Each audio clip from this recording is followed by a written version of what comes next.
So next up, we're going to watch a little videotape of a race that happened in 1984. And you'll want to pay a special attention to the woman at the 6th seat. And I'll tell you a little bit more about her after you watch her in action. The 8s are the premier event of any rowing meet. Let's set the lanes for you. In lane 1 will be Holland or the Netherlands. Romania, which has won 5 gold medals in 5 events here this morning, is in lane 2. Federal Republic of Germany in lane 3. Canada is in lane 4. The United States is in lane 5, and Great Britain is in lane 6. East Germany won the gold in this event in 1976 at Montreal and in Moscow in 1980. In the only Olympic competition, the USA won the bronze in 76. Here's the United States team. The bow is Cheryl Osteen, Holly Metcalf, Carol Bowers in the 3 spot, Carrie Graves in 4, Jean Flanagan in 5, Christine Norelius in 6, Trish Thorsness in 7, and the stroke is Kathy Keeler, who is the rowing coach at Smith. The coxswain is Betsy Beard, a pharmacist. We're getting ready now to line them up for the start. And here's the coach, Bob Ernst of the University of Washington. USA coach here in the women's sweep. Remember now, the USA is a favorite on their strong showing this summer. They beat the East Germans at Lucerne. They did not go against the Soviets. Lining the bow up. The start will be in French, and Steve Gladstone, the rowing coach at Brown University, will explain it to you. Yes, what they do first, Kurt, is they poll the crews. They ask each crew if they're ready to start. They go down lane by lane by lane. When they're all ready to go, the starting command is êtes-vous prêt, which means are you ready, then followed by partez, which means go. If the USA wins this event, wins the gold medal, they can truly be the best in the world, because East Germany had claimed that title this past summer, and the U.S. crew had defeated them. They call themselves Fast and Ugly. There's, he's got his watch. He's going to get his stroke. That's a watch that they count the strokes per minute. Steve has one here with me. We'll pick that up. This is a visually striking sport. Watch the unison. 8 people as one. And when they're that way, you've got a great rowing crew. You talk about teamwork, this is it. And physical conditioning, these people are in tremendous shape from the tips of their toes right up to their head. Every muscle of their body. This is a power sport and a graceful sport. Yes. You know, Kurt, most people think this is the ultimate team sport. The unity, there has to be visual unity. Indeed, the blades have to go in and out of the water at precisely the same moments. The body move in unity. However, of equal importance is the unity of purpose in that boat. Those people have to be inspired. They have to have complete trust in one another, and this group seems to have those qualities. Now,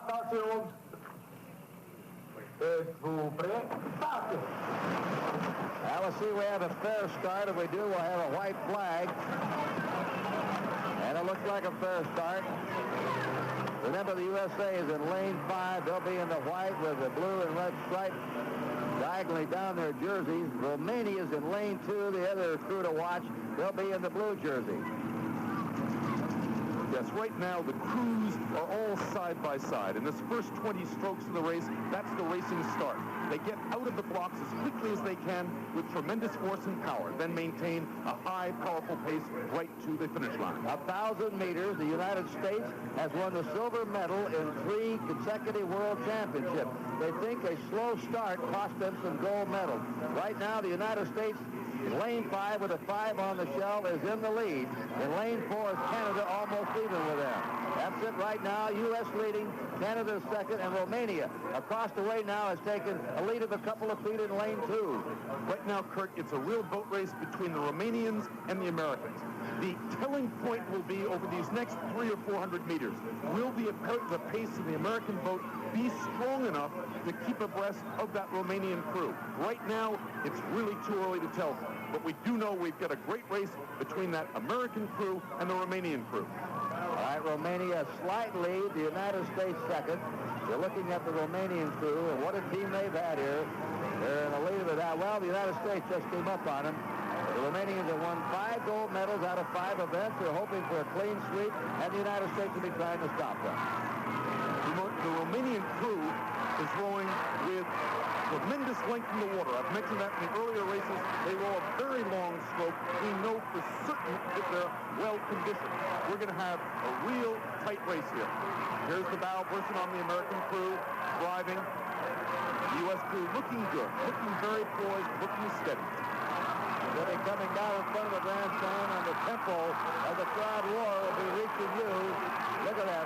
There's a visually striking sport. Oars going in together, oars coming out together.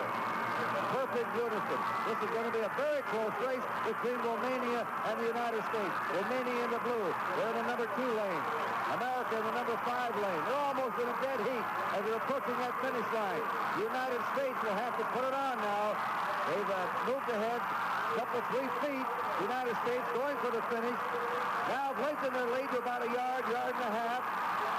Going out a little bit farther for the gold medal in the 8th. The United States takes a bigger lead for the finish line. Romania second. A 2-boat race for the gold medal. The United States, look at them go, pouring that power on. That's a great race. They had to dig down deep. Here they are driving to the line. And there they are. They win the gold medal. The United States 8th. Romania second. And across the way, it appears to be Holland for the bronze. Bob Oud being congratulated. A gold medal. So Romania did not sweep the finals of the women. They won 5 of the 6 gold medals. Officially utter exhaustion. Just Kurt. The turning point in that race was with 200 meters to go. The Romanians had a slight lead or were driving. At that point, the American crew dug down deep and responded. Look at this finish.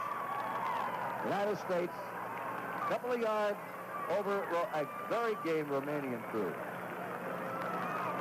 Look at that drive. Look at that boat drive. They're lifting the boat out each stroke. That's skating across the water. Boy, I'll tell you, that hull's barely in the water. They're the Romanian crew. Both over and across the way. Here comes Holland. And here's the reaction from the coach. All right. Bob Oud of the University of...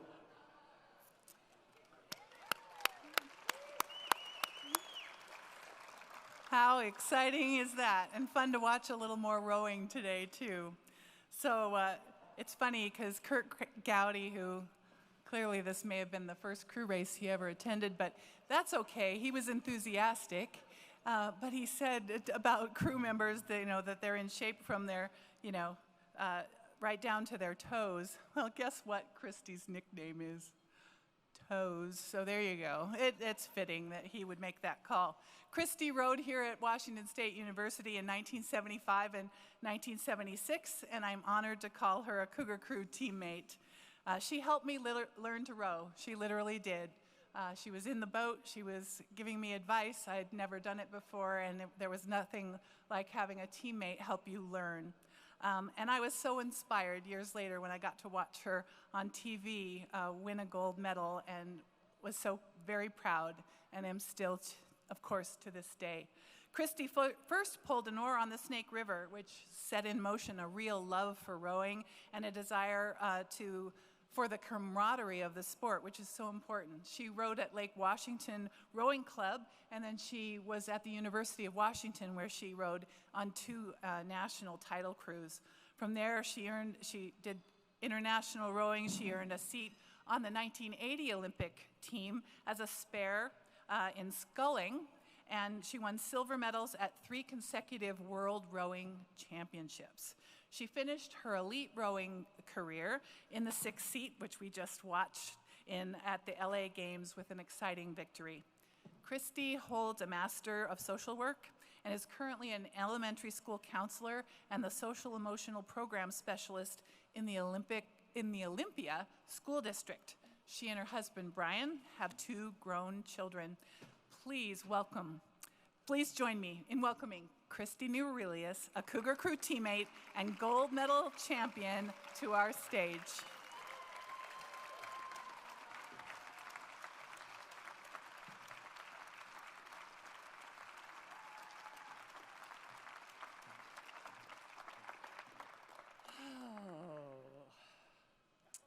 I hate watching that race. Every single time I watch it, I'm like, what's gonna happen? I want to start with a little bit of a housekeeping item.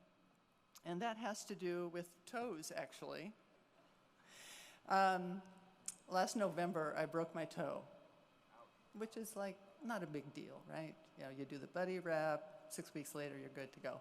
So the bone healed, but I had some, what they call soft tissue damage, and it's still not healed, so 4.5 months later. And so I'm going to physical therapy for my toe. So here's the housekeeping part. I had my last physical therapy appointment on Thursday in Olympia, and there was an intern working there, a college-level intern, and working with my physical therapist. And his name is Matt. And I said, hey, Matt, so where are you going to school? And he said, WSU. I said, wow, cool. I'm going there tomorrow. I'm going there for this sort of reunion thing for the rowing program. And he goes, rowing? Whoa. And get this. I just started a Jenga club at WSU, and there was this really cool rower guy that showed up. So I want to know who you are. If you're the Jenga guy, please stand up. Are you out there? Tell you what, if somebody can pretend you're the Jenga guy, I will donate $100 to this program. Yes.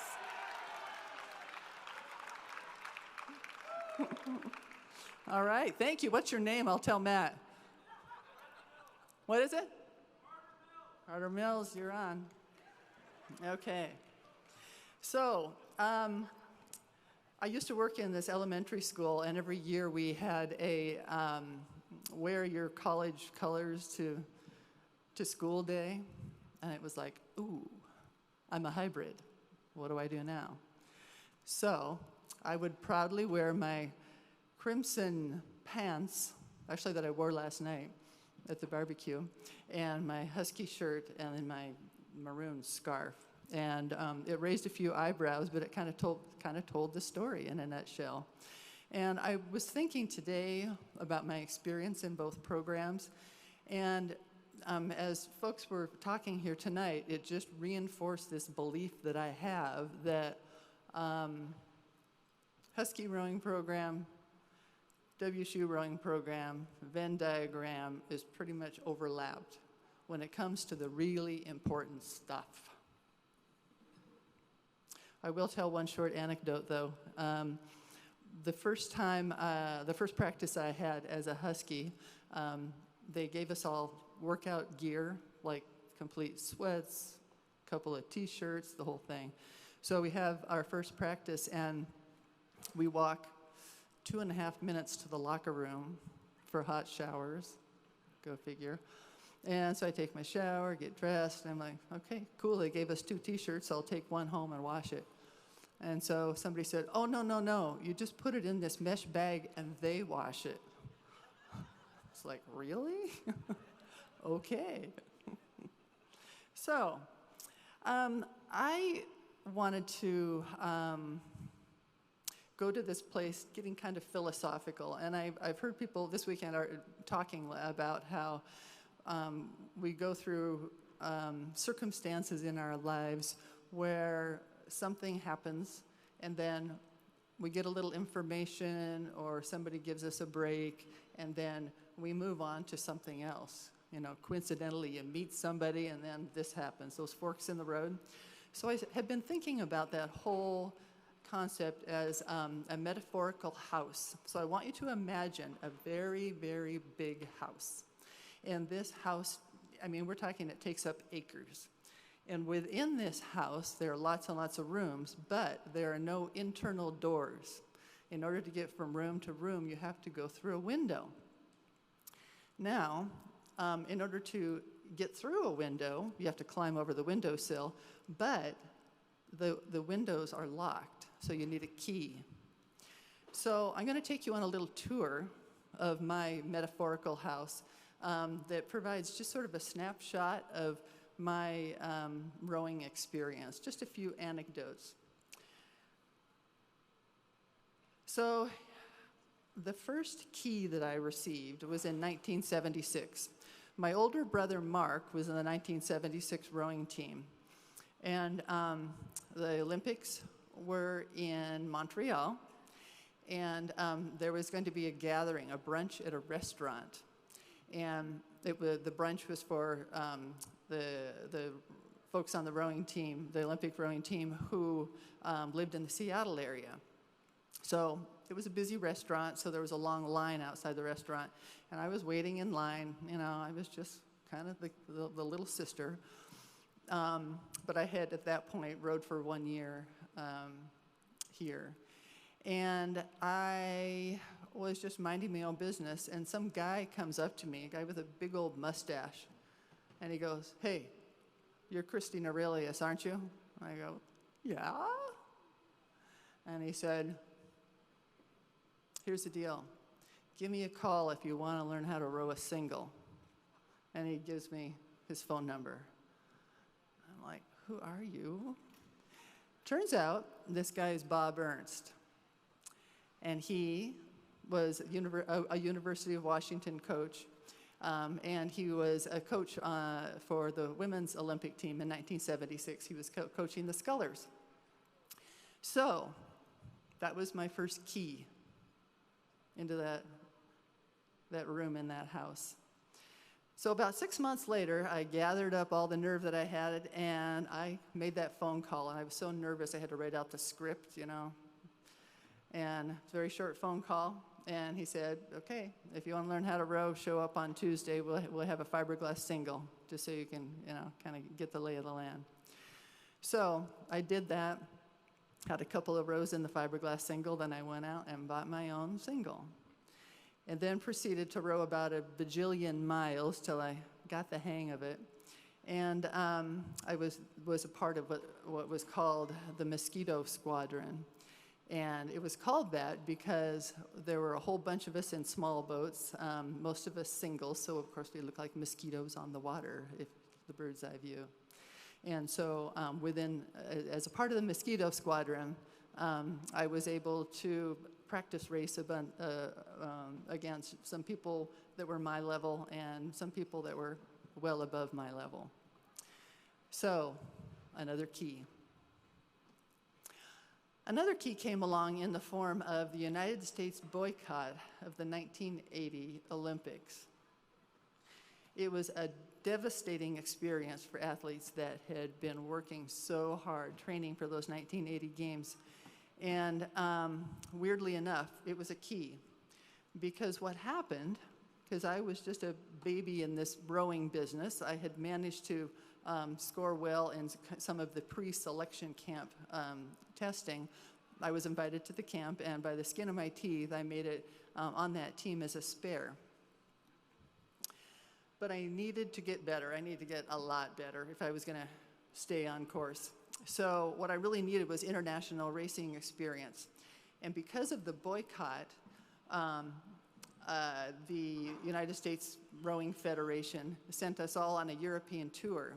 So with my spare doubles partner, I was able to race in Germany and Switzerland and the Netherlands, and that gave me the experience I needed in order to kind of play in the big leagues. And there was my key. So I believe it was that fall, I was rowing with my doubles partner, Margie, in Philadelphia on the Schuylkill River. And we had kind of a cycle of coaches that would coach us for a practice here and there. And there was a guy named Jim Barker. And he said something that really, really stuck with me. He said, you know, races are not won by seats. They're not won by lengths. They're won by inches. Every time you put an oar in the water, you can do something a little bit different. Make yourself a little bit more efficient, and you're going to be a little bit faster. And it'll get you ahead of the other of your competition by 1 inch. You do that on one stroke, multiply that by how many strokes there are in a race, and you're going to win by seats or lengths. So that really stuck with me, that whole idea of efficiency in really, really small ways. So fast forward, of course that was in 1980. A key was given to me in the form of someone else's injury. Her name was Peggy McCarthy. And at this point, I was sort of shifting over to rope rowing sweep instead of sculling for a variety of reasons. And Peggy McCarthy was really good. And she got a back injury, kind of at the 11th hour at the selection camp. And coaches said to me, "What do you think? You want to row starboard?" I was like, oh my God, no. I had rowed starboard a year or two before that for a few months, and I was always on the edge of crabbing. I never felt like I could pull hard, but what was I going to do? And I think they asked me because I had high erg scores, but, you know, that doesn't mean you can move boats, that's for sure. So I decided to give it the old college try. And because I was, once again, a new kid, they really had to test me out by seat racing me a lot. So you may or may, some of you may not know how seat racing works, so I'm going to give you a brief description of that. It's a way for coaches to see who's moving boats. So the way it works, in our case, there would be a lineup of 2 fours. The 2 fours would race against each other for, say, 3 minutes. And then a person from this boat move into that boat, a person from this boat move into that boat, and then you race again, and you see if there's a difference. So over time, coaches can be, you know, keeping track of what's happening, figure out what patterns are happening. And so for the people that are newbies, it's particularly important so you can make yourself shine. And the temptation in seat racing is just to pull your guts out, because it's like, my butt's on the line here, I gotta make it happen. But I thought a lot about what Jim Barker had said about inches, and I figured out that that's how I could win seat races. I didn't think about standing out. I would watch, I would listen, I would feel the other people in the boat, and I didn't just try to match them, I tried to like get inside their skin. So we were all one unit, and it worked. I ended up making the team. I still felt like I was about to crab out half the time, but it was a great experience to be able to have that opportunity.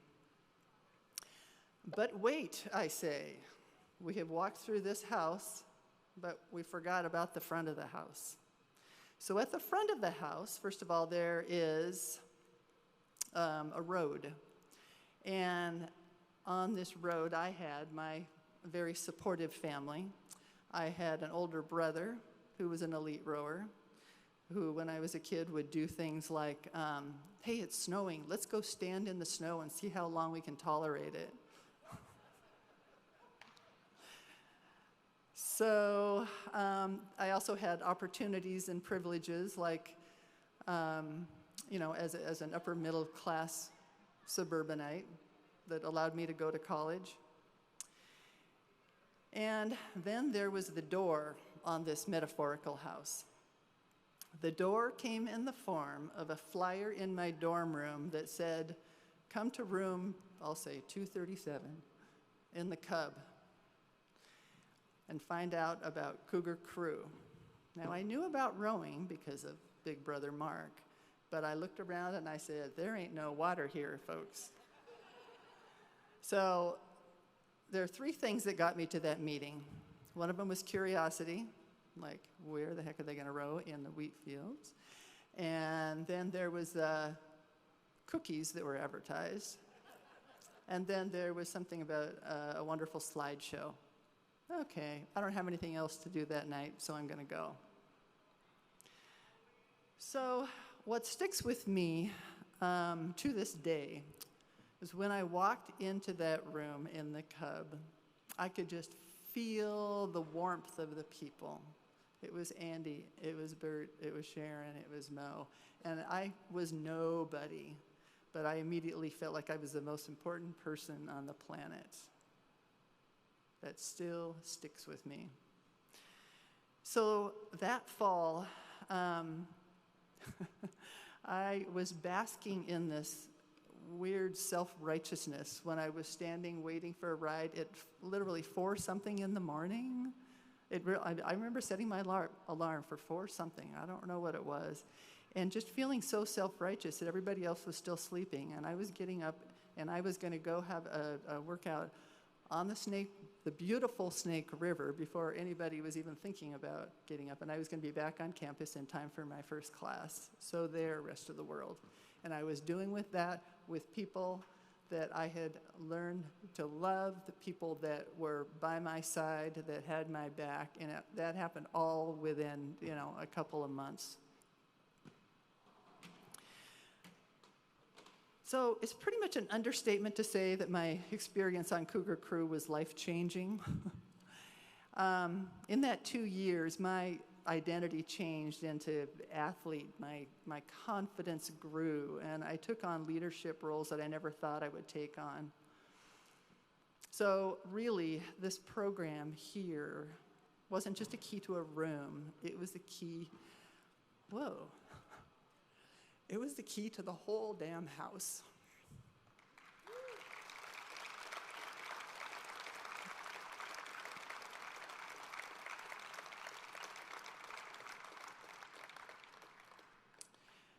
So in many ways, when I left, I was still very much a kid. And I left for that next phase of my life, but one very important thing I forgot to do, and that was to say thank you.